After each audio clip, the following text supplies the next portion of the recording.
Membangun negeri tegak berdiri untuk masa depan, memadukan dan mengembangkan keislaman, keilmuan dan keindonesiaan. Serukan UIN, Sunan Kalijaga, unggul dan terkemuka.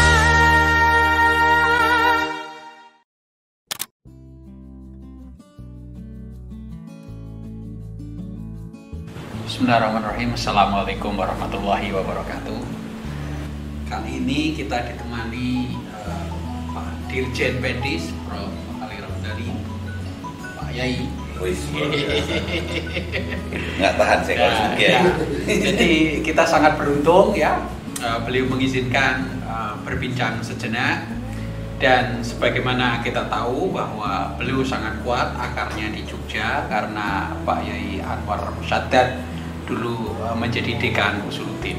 Nah, pertama tentu saja kita akan bertanya ya pada Pak Prof. Ali Ramdhani. Bagaimana rasanya kakek Anda Pak Yai Anwar Musyaddad menjadi dekan Usuluddin? Apa kaitannya dengan Jogja, Pak Dirjen? Jadi kakek almarhum dari Ibu Kiai Musyaddad itu adalah orang yang turunan ningrat yang mengalami proses pendidikan Belanda. Jadi beliau ini termasuk kelompok yang beruntung menikmati proses pendidikan sampai jenjang yang relatif tinggi untuk kebanyakan orang di saat itu. Nah, kemudian pada fase-fase tertentu beliau menyadari bahwa pendidikan yang menjadi kemewahan kaum priai di saat itu rupanya bisa jadi menggerus ruang-ruang keimanan. Nah, pada tahap-tahap titik-titik tertentu ada sebuah kesadaran kemudian untuk menggali hal yang tidak diperoleh pada ruang pendidikan yang dilakukan oleh Belanda di saat itu, terutama kekosongan pada ruang-ruang keagamaan. Kita maklum kalau pendidikan yang dilakukan oleh Belanda itu lebih memberikan aksentuasi pada ruang pembelajaran agama Nasrani. Nah, kesadaran itulah yang kemudian membuat orang tua dari Kiai Musyaddad itu mengantar proses pendidikan selanjutnya itu dihijrahkan ke Tanah Suci, tempatnya Mekah. Nah, setelah itu kemudian pulang ke Indonesia, menikah dengan nenek Ibu Atikah binti Qurtubi. Ini adalah pernikahan kedua. Pernikahan pertamanya karena meninggal nenek, kemudian dan dalam fase perjuangan beliau adalah orang yang mengendalikan Hizbullah. Dan salah satu anjuran besar di saat itu ketika Garut tempat bermukimnya kakek mengalami sebuah eskalasi politik yang tinggi, maka berhijrahlah ke Jogja. Dan di Jogja memperoleh tempat di masyarakat mengelola sebuah masjid yang bernama Syuhada. Masjid Syuhada. Masih utuh masjidnya, bentuknya juga masih utuh. Dan salah satu keinginan beliau untuk mendiseminasikan pengetahuan yang dimiliki sangat kuat. Termasuk di dalamnya adalah kemudian menyapa anak-anak negeri dan kemudian bergabung bersama YIN waktu itu, YIN Sunan Kalijogo di Jogja. Dan beliau memperoleh amanah sebagai dekan Usuluddin pada saat itu. Dan hal-hal yang selalu menjadi bagian dari yang diingatkan, kalau orang Sunda ya bilang dekan itu harus daekan. Daekan itu dia serba mau melakukan banyak hal, karena ciri seorang dekan yang pemimpin menurut beliau adalah pemimpin, betul bahwa pemimpin itu adalah Sayyidul Ummah, bahwa dia adalah umat yang dimuliakan, bagian dari umat yang dimuliakan. Tetapi itu efek dari nilai-nilai yang disebut dengan khadimul ummah.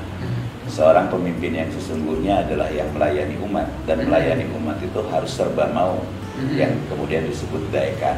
Dan ini menjadi filosofi bagi saya ketika mengabdi bekerja pada ruang apapun, kita harus melakukan segala sesuatunya serba termotivasi kuat menjadi insan-insan yang mau melakukan apapun untuk kebaikan-kebaikan.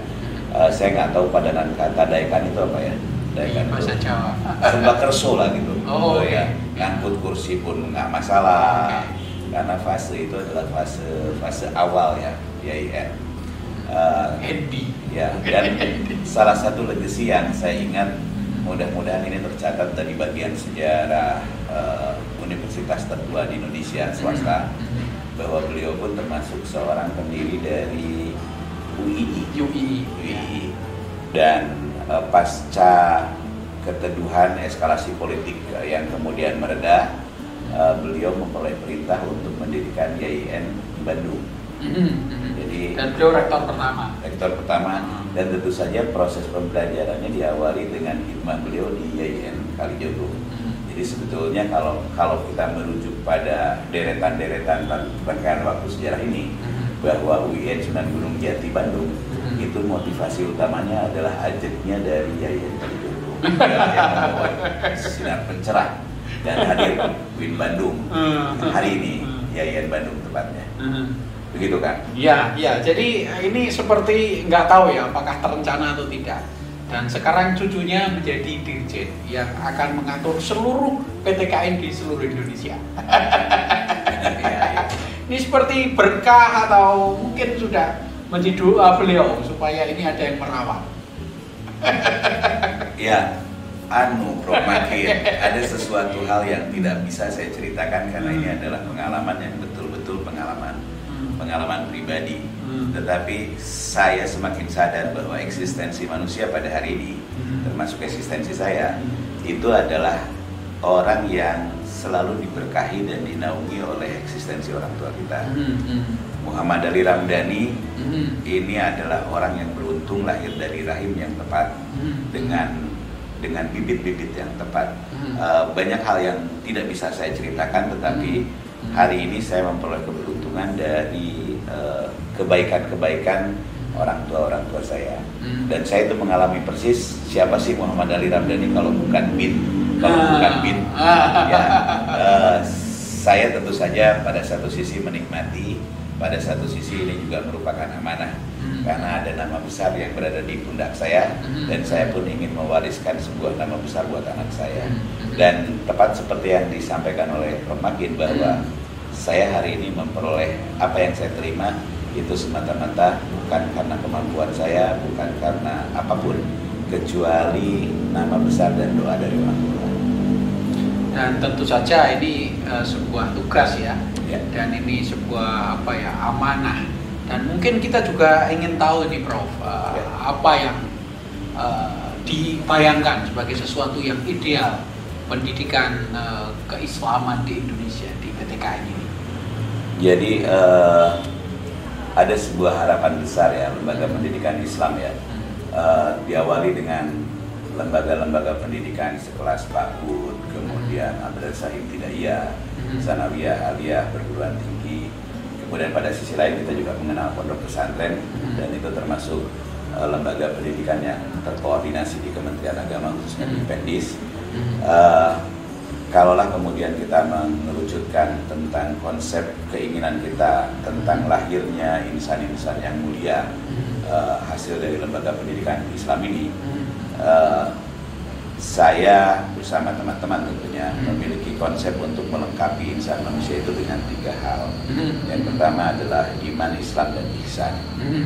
Iman dan Islam saya kira kita tidak perlu mengelaborasi, cuman ada satu hal yang kemudian menjadi tertarik dengan konsep ihsan ini.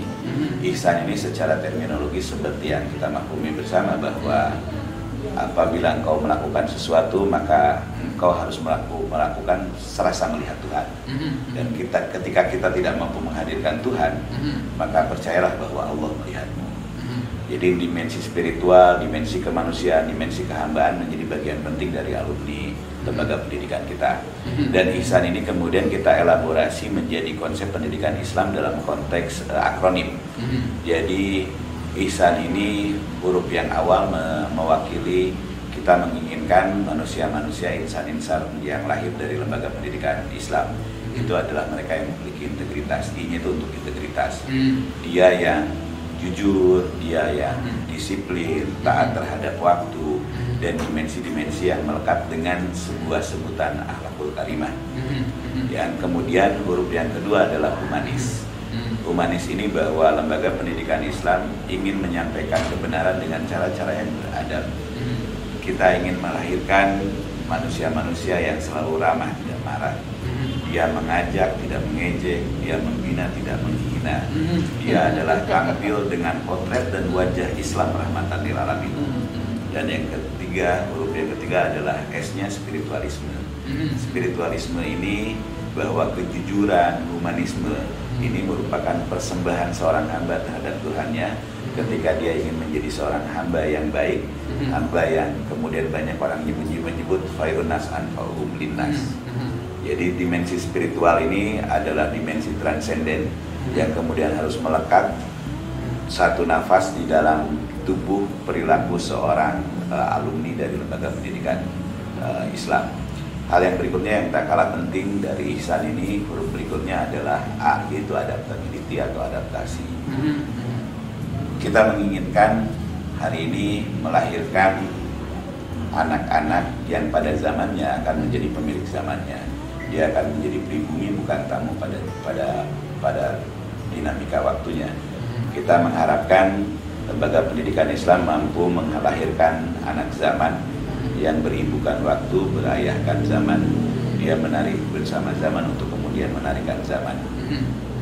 Kekuatan adaptasi ini tentu saja menjadi bagian penting karena Sayyidina Ali radhiyallahu anhu pernah menyampaikan salah satu kaidah-kaidahnya bahwa hari ini kita mendidik anak-anak kita harus dengan caranya, karena mereka akan hidup dengan zaman yang berbeda dengan kita. Bahkan seorang pengampu kebijakan di Amerika Serikat bercerita bahwa kita harus mendidik anak-anak pada pekerjaan yang belum kita kenali saat ini, menggunakan teknologi belum yang kita ketahui saat ini, dan mereka melakukan hal-hal yang belum kita pahami pada saat ini. Maka kemampuan adaptasi manusia itu harus memiliki kemampuan yang kokoh, sehingga proses pembelajaran yang selama ini ditekankan oleh UNESCO, ada 4 pilar pembelajaran, ada yang disebut dengan learning to know, learning to do, learning to be, learning to living together. Pada dasarnya menjadi tidak cukup. Kita harus mengajarkan alumni-alumni dari lembaga pendidikan Islam itu memiliki pemahaman untuk learning how to learn.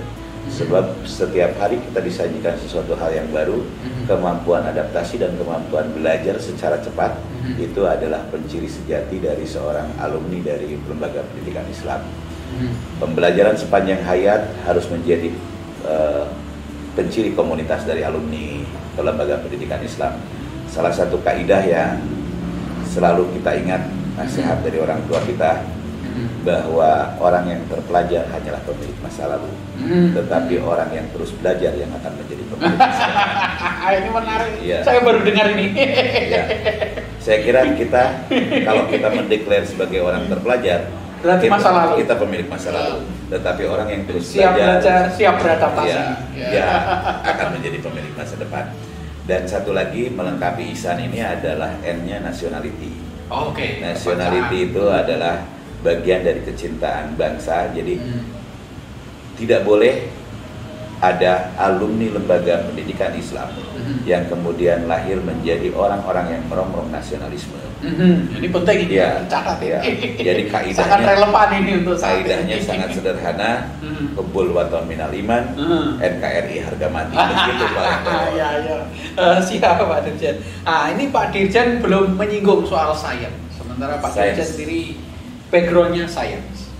Ya. Bagaimana ini strategi kita untuk sains di lingkungan PTKI? Sebetulnya saya orang yang tidak suka dengan pendikotomian ilmu sains, ilmu agama dan lain sebagainya. Sebab filsafat ilmu menyatakan bahwa sumber ilmu hanyalah satu. Tetapi kalaupun kita harus dipaksa pada ruang-ruang itu, maka muncullah harapan-harapan. Jadi begini. Saya kira sadar bahwa orang yang hebat sesungguhnya adalah orang yang mampu memetakan masa depannya secara detail dan baik. Kita kenal Bill Gates, orang terkaya kedua di dunia ini, pemilik dari Microsoft, adalah orang yang 3 tahun atau 4 tahun yang lalu begitu piawai cerita tentang pandemi virus, dan hari ini kejadian. Kemudian kita mengenal Hawking, kita mengenal John Naisbitt, Steve Jobs. Ya, mereka adalah orang-orang yang hebat membaca masa depan. Tentu tidak relevan kalau saya harus membandingkan orang-orang biasa ini dengan baginda kita yang sangat mulia. Tetapi dari sisi basyariah, saya boleh menganggap bahwa Rasulullah adalah orang yang mampu memetakan masa depan secara baik. Tidak boleh dibandingkan memang. Ya. Tetapi pada satu sisi secara basyariah, dan Rasulullah banyak meramalkan tentang masa depan. Apa yang terjadi, umatku akan seperti buih dan lain sebagainya. Nah, tapi kata kunci esensi yang ingin saya sampaikan pada hari ini, Pak Rektor, bahwa kemampuan kita membaca masa depan itu menjadi bagian penting bagi kita untuk melakukan ikhtiar-ikhtiar agar melahirkan pemilik-pemilik zamannya. Maka dalam bacaan kita bersama, khususnya saya membaca bahwa ke depan itu akan hadir dunia digital untuk kemudian menjadi bagian penting dari kehidupan kita. Lahirnya IoT, Internet of Things, Artificial Intelligence, kemudian pada ruang pendidikan kita kenal augmented reality, virtual reality. Itu secara mendasar menyadarkan kita bahwa digital ini akan menjadi bagian dari pola hidup kita. Maka kita bersama itu harus menyiapkan generasi-generasi yang memiliki digital culture yang baik. Dan ikhtiar-ikhtiar ini tentu saja harus dilakukan secara sistemik dan secara sadar. Karena dasar itulah kemudian setelah saya dipercaya diamanati menjadi Dirjen, langkah pertama saya adalah mencoba menginjeksikan kemampuan yang disebut dengan computational thinking ke anak-anak madrasah. Sebab mereka akan menjadi pemilik masa depan. Bagaimana kemudian cara berpikir digital, prosedural, keteraturan dari sebuah mekanisme komputasi itu diinjeksikan menjadi kemampuan siswa-siswa kita. Siswa Madrasah Ibtidaiyah, kita melakukan uji coba di 4 kota. Ada Kota Semarang, ada Kabupaten Semarang, ada Grobogan, dan ada Salatiga. Dan dalam waktu 4 bulan, sesuatu hal yang surprise buat saya. Ternyata ada kemampuan anak kalian kita menjadi ranking 5 dunia untuk computational thinking. Hebat sekali. Ya, artinya bahwa raw material dari yang kita miliki itu keren. Dan ketika diinjeksikan, dan saya adalah orang yang termasuk tidak suka dan tidak boleh melakukan proses injeksi kemampuan apapun, terutama dalam pendidikan. Itu sesuatu hal yang berdasarkan selera saya. Mentang-mentang orang sains katanya, injeksi computational thinking. Maka kami melakukan uji coba walaupun memuaskan. Jadi pada hari ini Pak Rektor, kita coba perluas lagi dari 25 sekolah ke 50 sekolah untuk di Jawa.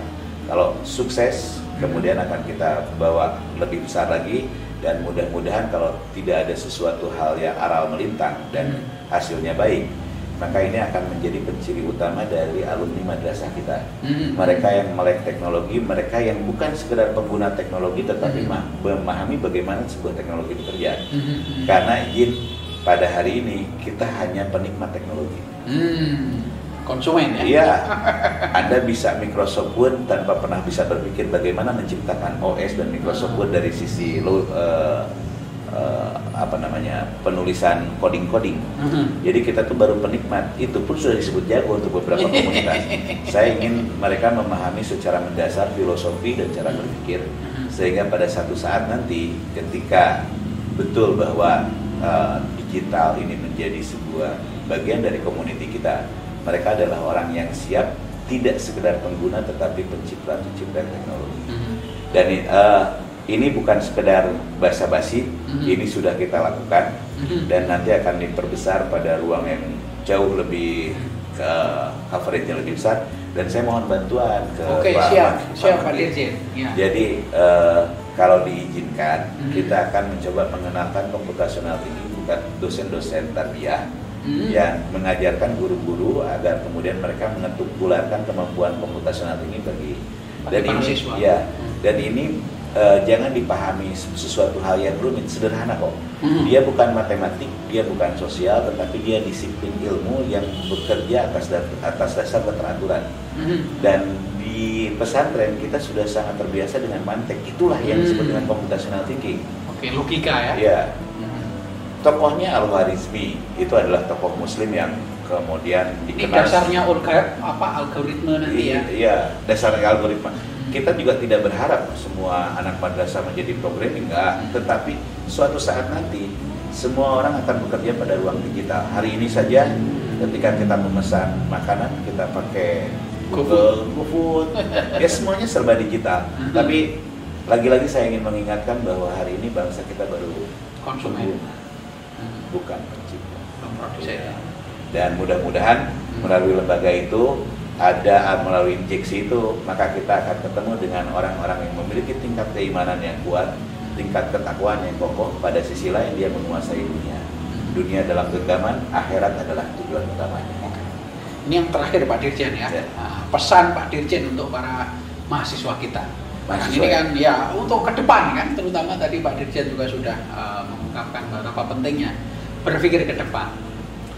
Ya, mahasiswa itu adalah kelompok-kelompok yang beruntung di dalam struktur masyarakat kita. Tidak banyak orang yang memperoleh keberuntungan menjadi seorang mahasiswa. Dalam APK, dalam angka apapun, bahwa kelompok mahasiswa adalah kelompok yang beruntung. Dan kelompok yang beruntung itu harus bersyukur terhadap kondisinya. Dan kondisi rasa syukur ini ditandai dengan dia bekerja atas apa yang dia nikmati. Saya menginginkan bahwa nanti kelak Anda akan menjadi pemimpin bangsa, akan menjadi pimpinan, pengelola sebuah lembaga. Pesan saya sederhana, bahwa komunitas dari ilmuwan-ilmuwan yang memiliki ciri Islam adalah gerbang dari sebuah kebijaksanaan. Dia hadir tidak menjadi menara gading yang elok, indah, dan berwibawa, tetapi lebih mewujud menjadi mercusuar yang mampu menerangi dunia di saat gelap dan mampu menunjukkan arah bagi orang yang tersesat dalam sebuah peradaban. Kekokohan kita di dalam memegang agama dengan senantiasa menghujamkan pengetahuan kita sebagai bagian penting dari diri kita, itu menjadi bagian yang inti. Hal yang ingin saya sampaikan bahwa ketika Anda ingin menjadi seorang muslim yang sesungguh-sungguhnya muslim, adalah dia yang menguasai dunia di dalam genggamannya. Berikhtiarlah secara baik. Kaya adalah ciri dari seorang pemimpin muslim dalam strata apapun. Jangan membenci dunia, sebab melalui dunia kita bisa menggapai harapan-harapan kita di akhirat secara lebih mudah. Tetap semangat, jaga ritme Anda adalah orang yang hebat buat mahasiswa, dan tunjukkan pada kita semua bahwa Anda memang orang yang berhak menerima estafeta kepemimpinan di Republik ini. Terima kasih sekali Pak Dirjen. Kita doakan semoga Pak Dirjen tetap sehat. Amin ya karim, amin. Bahagia, sukses selalu. Itu bahagia yang penting. Itu bahagia yang penting. Bersama keluarganya ya. Semoga pandemi juga segera berlalu. Amin, dan ya, begitu juga para pemirsa, tetap bahagia, tetap berolahraga, dan makan makanan yang sehat. Demikian, terima kasih banyak. Assalamualaikum warahmatullahi wabarakatuh. Semangat.